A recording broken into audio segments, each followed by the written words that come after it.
the dental hygienist, a very serious, no-nonsense German woman, was telling me all about her, I guess, predictions for 2026. She's got this feeling that something really big is going to happen that's kind of like the equivalent to what happened in 2019, 2020. And she thinks that humanity is at a crossroads and that they're going to change.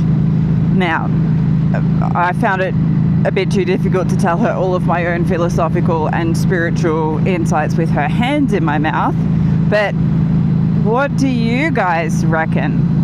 It might seem weird that I'm asking you because this is a motorcycling video, but I happen to know that some of my audience members who ride are some of the kind of most awake and sensitive audience members that I have. There's something about them. So what do you reckon? What are you picking up on? I think that with the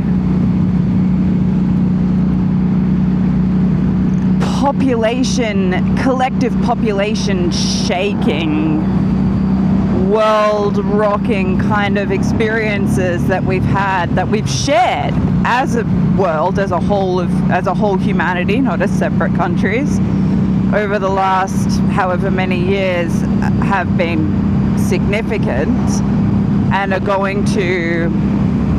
are either the result of something larger or are going to result, or both, in something larger. I think it's not random. And I agree that we're at a kind of crossroads. It seems to me that the events that we've experienced have kind of caused people to choose one way or the other, to choose one side or the other side. And the ones who are awakened or awakening have awakened more through the experience, and the ones who are to remain sleeping have become more asleep through the experience.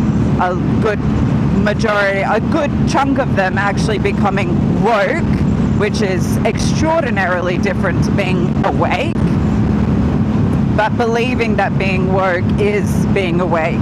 But from my point of view, any movement that focuses on and highlights and even defines people by the things that make them different is a movement and an outlook which is based on fear and separation, and is the opposite to awakening and enlightenment, because awakening and enlightenment is really the process of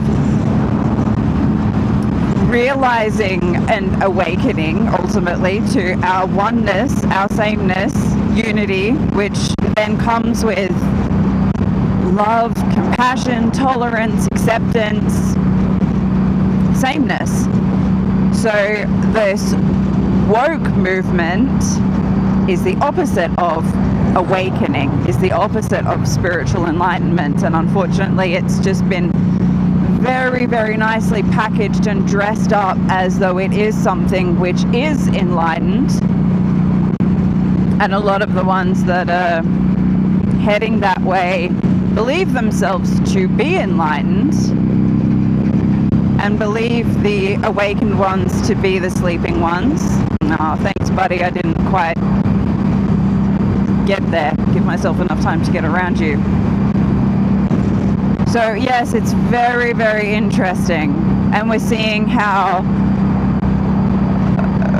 ultimately the difference in the two paths that have been chosen by the masses anyway is, are you a sheep or are you a free thinker, a free feeler? Do you go with what everyone else is doing and buy into mass consciousness, mass hysteria, even if it is misled and about fear? Or do you navigate by your own heart and your own internal compass and make your own choices and follow what feels right to you?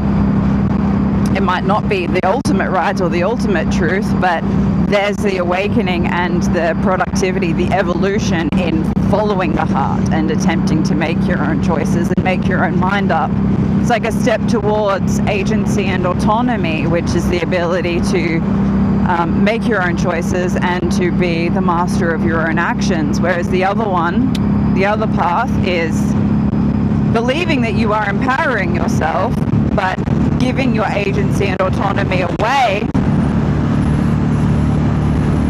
as you do what you are told, as you get in line, and as you divide yourself and the rest of humanity up into smaller and smaller parts and focus on and even glorify in those differences and go searching for the differences. Like, let's just unite already. Let's realize that we're the same. No more division, please. Who cares what you feel like or who you're attracted to? That's not your defining characteristic. That's not what makes you you. Just be you. Focus on being you. Give yourself permission to be you authentically. All of you. More of you. In agency and autonomy. Without having to define and limit yourself by it. And that's just one part of it, but I'm just putting that part out there for you guys to contemplate and to let me know what you reckon. What's coming? What have we been through? What are we going through? Where does it end up? Where are you?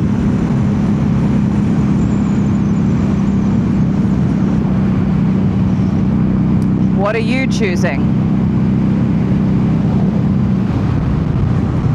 My motorcycling rebels?